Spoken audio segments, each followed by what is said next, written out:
Assalamualaikum warahmatullahi wabarakatuh. Halo teman-teman, apa kabar? Semoga senantiasa dalam keadaan baik ya. Oke, pada video kali ini kita akan membahas materi transformasi. Transformasi dibagi menjadi 4. Ya, translasi, refleksi, rotasi, dan dilatasi. Yuk kita bahas satu persatu. Apa itu translasi? Translasi atau bergeseran adalah proses memindahkan titik atau bangun datar dari posisi awal ke posisi baru dengan jarak dan arah tertentu.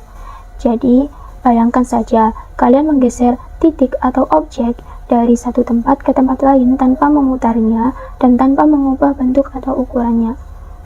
Bisa dilihat pada gambar di samping kanan, objek ini berpindah ke kanan atas tanpa mengubah bentuk dan ukurannya, juga tanpa memutarnya. Jika pergeseran mengarah ke sumbu X positif atau sumbu Y positif, maka pergeserannya bertanda positif.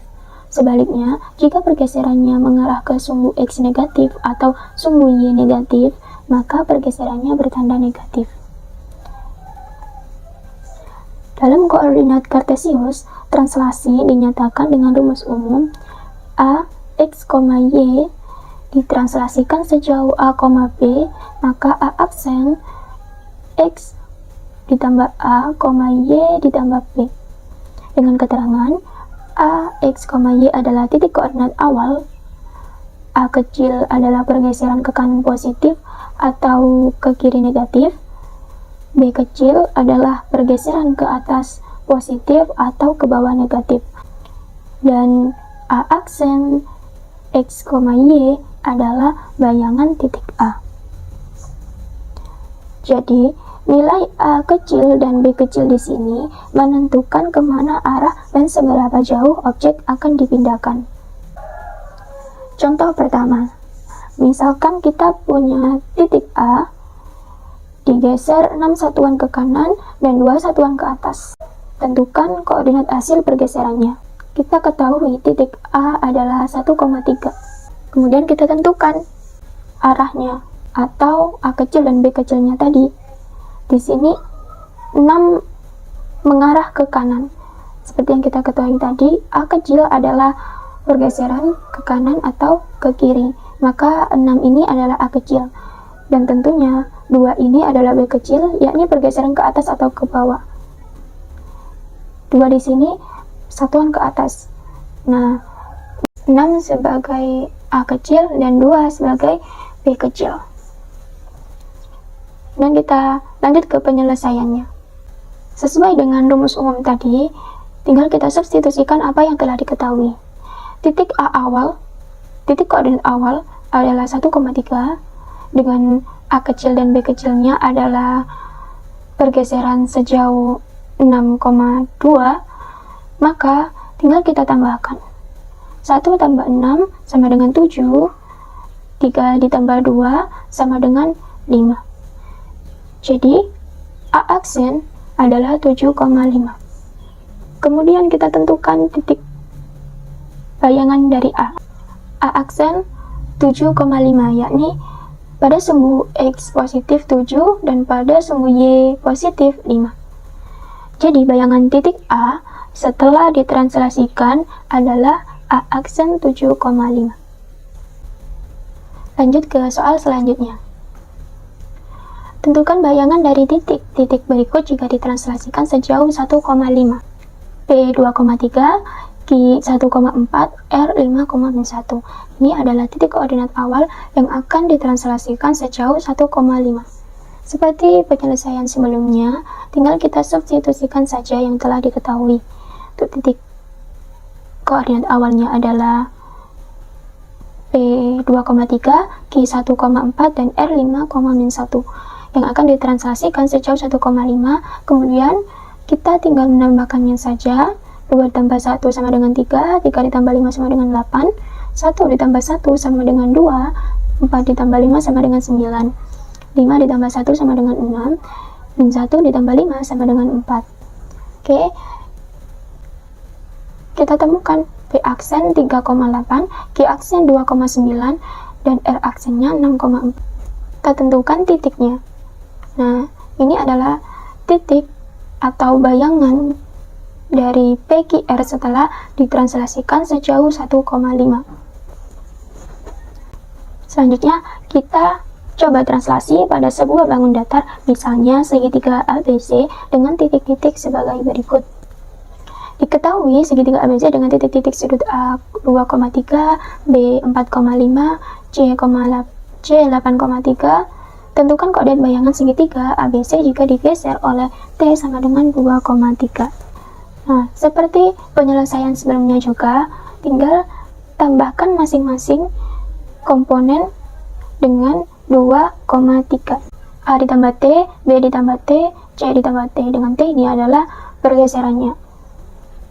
Kita substitusikan A adalah 2,3, ditambah T 2,3, kemudian B adalah 4,5, ditambah T 2,3, C adalah 8,3, ditambah dengan T-nya 2,3. Tinggal kita jumlahkan saja. 2 ditambah 2 sama dengan 4, 3 ditambah 3 sama dengan 6, 4 ditambah 2 sama dengan 6, 5 ditambah 3 sama dengan 8, 8 ditambah 2 sama dengan 10, 3 ditambah 3 sama dengan 6. Oke, di sini kita dapati A aksen 4,6, B aksen 6,8, dan C aksennya 10,6.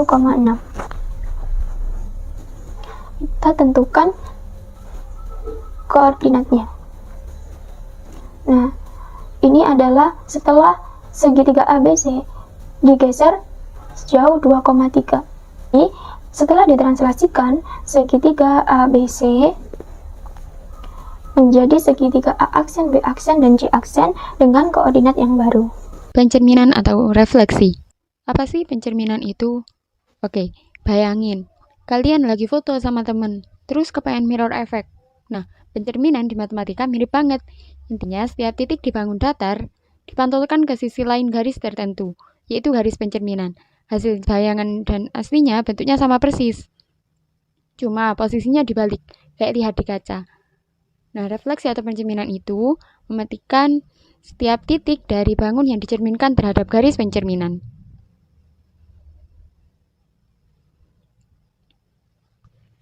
Nah, pencerminan atau refleksi itu setiap titik dan bayangan mempunyai jarak yang sama terhadap garis pencerminan. Perhitungan jarak lurus, tegak lurus terhadap garis pencerminan. Bentuk bayangan dan gambar asli sama, namun posisi terbalik.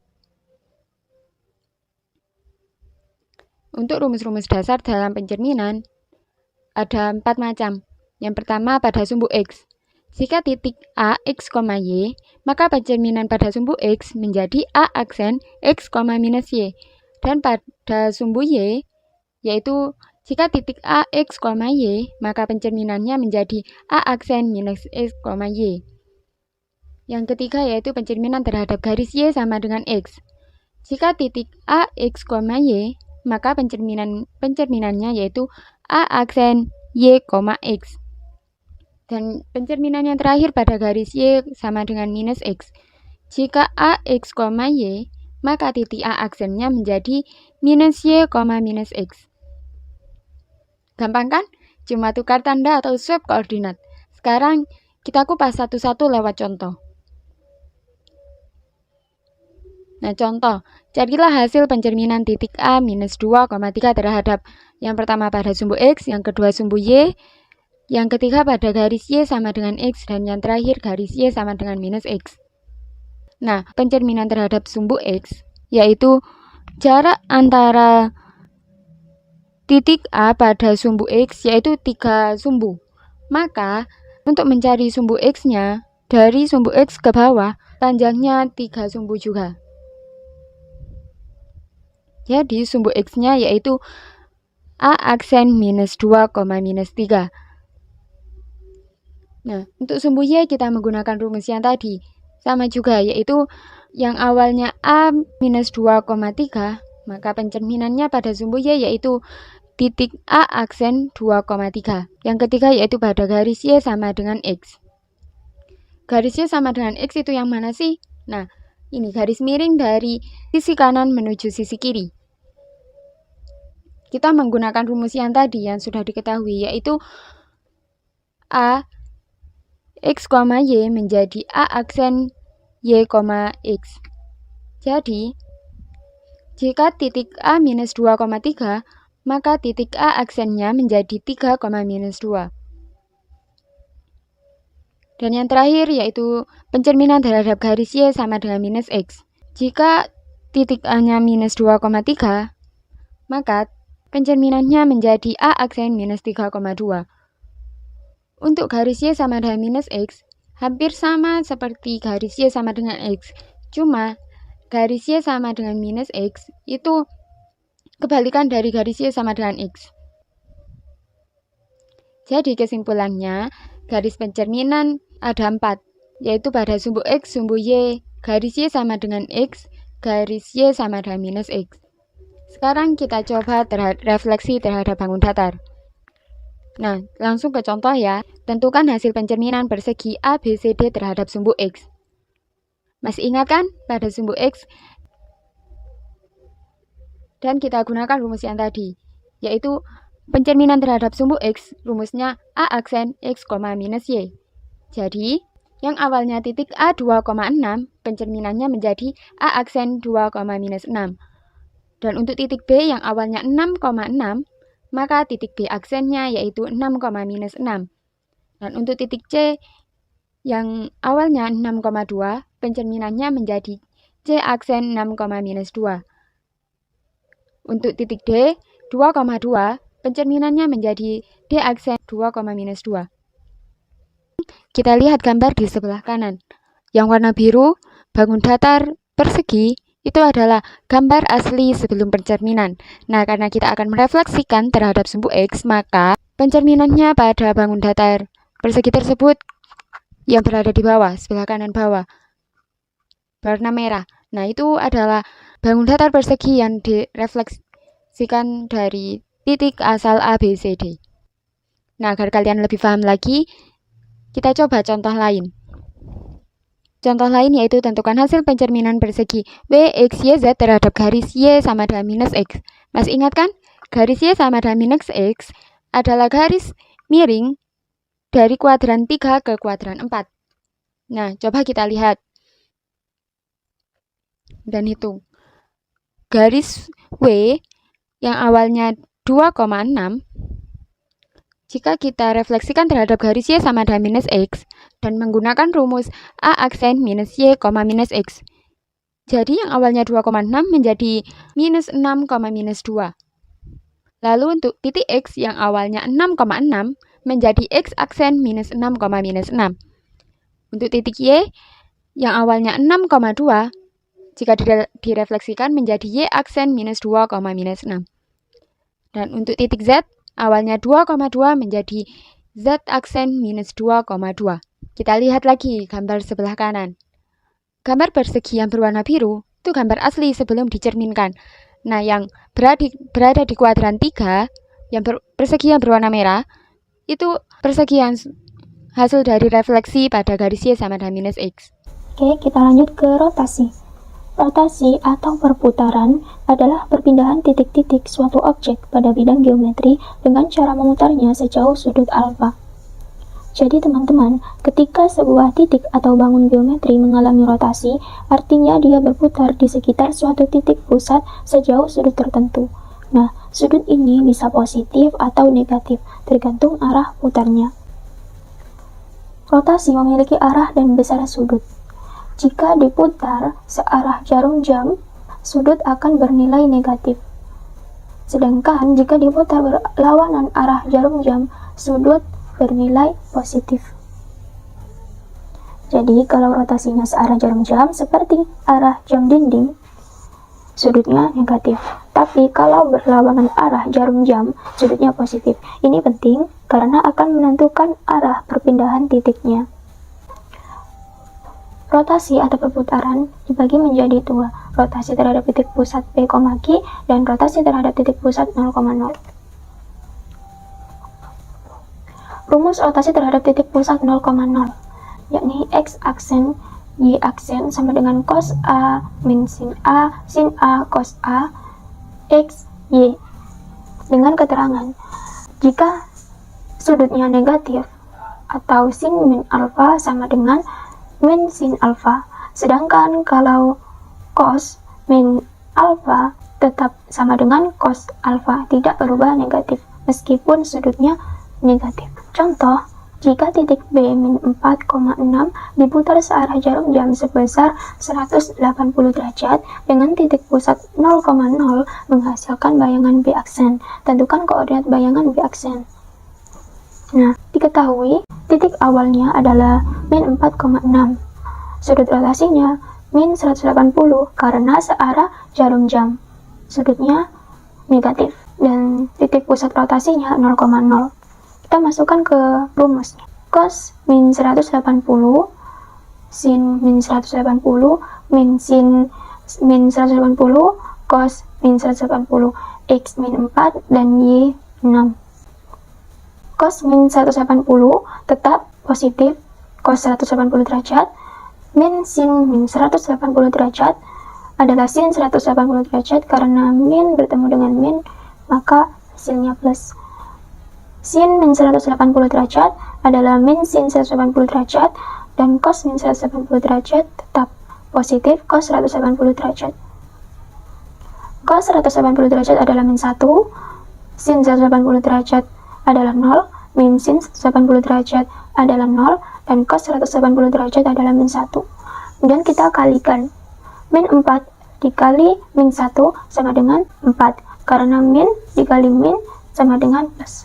Kemudian 6 dikali min 1 sama dengan min 6. 4 ditambah 0 sama dengan 4, 0 tambah min 6 sama dengan min 6. Jadi, koordinat bayangan titik B min 4,6 diputar searah jarum jam sebesar 180 derajat dengan titik pusat putaran 0,0 adalah B aksen 4, min 6. Rumus rotasi terhadap titik pusat P, Q, yakni X aksen min P, Y aksen min Q, sama dengan cos A min sin A cos A, X min P, Y min Q. Contoh, tentukan koordinat bayangan hasil rotasi titik A 4,5 sebesar 90 derajat terhadap titik pusat P 3, min 4. Kita substitusikan apa yang telah diketahui. Cos A cos 90, min sin A min sin 90 derajat, sin A sin 90 derajat, cos A cos 90 derajat. X-nya XY adalah titik awalnya adalah 4,5, X 4 dan Y 5, min P 3 dan Q min 4. Cos 90 derajat sama dengan 0, min sin 90 derajat sama dengan min 1, sin 90 derajat 1, cos 90 derajat 0. 4 dikurangi 3 sama dengan 1, 5 dikurangi min 4, karena min bertemu min ini jadi plus, jadi 5 tambah 4 sama dengan 9. Kemudian kita kalikan, 1 dikali 1 sama dengan 1. Min 1 dikali 9 sama dengan min 9. Maaf, ini ada kesalahan penulisan. Di sini seharusnya 1 ya. Jadi min 9, 1. Kemudian kita operasikan. X aksen min 3 sama dengan 9. Maka kita pindah ruas, min 3-nya, X aksen sama dengan min 6. Kemudian Y aksen plus 4 sama dengan 1. 4 kita pindah ruas, maka Y aksen sama dengan min 3. Jadi koordinat bayangan hasil rotasi titik A 4,5 sebesar 90 derajat terhadap titik pusat P 3, min 4 adalah A aksen min 6, min 3. Pembahasan terakhir untuk transformasi yaitu dilatasi, atau dalam istilah lainnya perkalian skala. Apa sih dilatasi itu? Dilatasi adalah proses perpindahan titik-titik suatu objek terhadap suatu titik pusat tertentu berdasarkan faktor pengali tertentu. Sederhananya, bangun tersebut bisa jadi membesar atau mengecil, tergantung dari besar faktor pengalinya. Kalau faktor pengalinya lebih dari 1, bangun tersebut akan membesar. Kalau antara 0 dan 1, bangun tersebut akan mengecil. Kalau negatif, bangun tersebut akan terbalik atau berubah ukuran. Nah, rumus umum untuk dilatasi itu ada 2 macam. Yang pertama dilatasi terhadap titik pusat A, B, dan yang kedua dilatasi terhadap titik pusat 0,0. Nah, kita akan membahas dilatasi terhadap titik pusat 0,0. Jika suatu titik M, X, Y didilatasi terhadap titik pusat 0,0 dengan faktor-faktor skala K, maka M aksennya menjadi X aksen, Y aksen. Titik koordinat M aksen yaitu X aksen, Y aksen bisa ditentukan dengan rumus faktor, yaitu X aksen, Y aksen sama dengan K00 K X kali X Y. Nah, agar kalian lebih paham, kita coba ke contoh yang pertama. Misal, kita punya persegi A, B, C, D di koordinat kartesius. Kalau kita direlatasi terhadap titik 0,0 dengan faktor minus 2, maka setiap titik tinggal dikalikan minus 2. Nah, contoh, titik A, yaitu awalnya 1,2. Karena faktor skalanya minus 2, maka kita kalikan minus 2. Menjadi titik A aksennya yaitu minus 2,4. Nah, jika kalian ingin menggunakan rumus tadi, yaitu rumus vektor, maka seperti di gambar sebelah kiri. Sekarang kita coba cari untuk titik B. Titik B-nya yaitu 2,2. Jika kita mencari B aksennya, maka kita kalikan dengan minus 2, yaitu menjadi minus 4, minus 4. Untuk titik C juga sama. Titik D juga sama. Setelah itu kita coba. Nah, jadi hasil akhirnya yaitu titik A aksennya minus 2, minus 4. Titik B aksennya minus 4, minus 4. Dan untuk titik C aksennya minus 2, minus 2. Titik D minus 4, minus 2. Jadi, bangun datar tersebut akan membesar dari persegi awal. Hasilnya adalah bayangan persegi yang posisinya terbalik dan ukurannya 2 kali lebih besar. Sekarang kita akan bahas dilatasi terhadap titik pusat A, B. Kalau titik M, X, Y didilatasi terhadap pusat A, B dengan faktor K, maka M aksennya A plus K kali X min B, maka M aksennya yaitu A plus K kali X min A, B plus K kali Y min B. Nah, kita coba ke contoh. Tentukan koordinat bayangan titik A 4,5 jika didilatasi dengan faktor skala 3 dengan pusat P minus 3,2.